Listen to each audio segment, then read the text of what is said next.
It has been said that racism is America's original sin that began with the intentional enslavement of African people in America and the theft of indigenous land.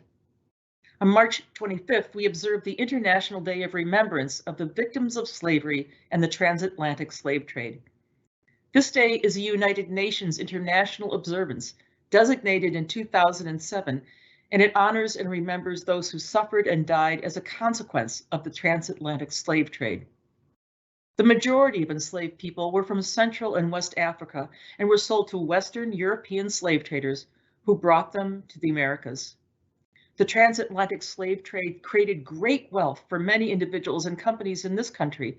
Industries were built and an economy was developed, all based on stolen indigenous land and stolen people.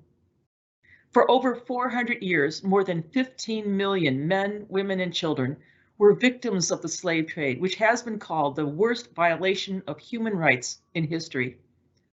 In the ELCA Declaration to People of African Descent, this church has confessed our complicity in the perpetuation of the institution of slavery in America and the continuing legacy of racism, both within our institutional life and across society.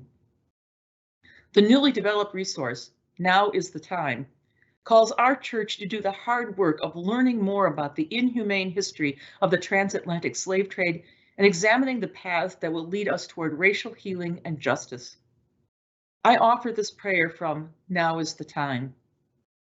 God of wholeness, sharpen our sight to see, our ears to hear, and our hearts to feel, that we may know more fully where we as a church and world fall short of wholeness of life for all your people.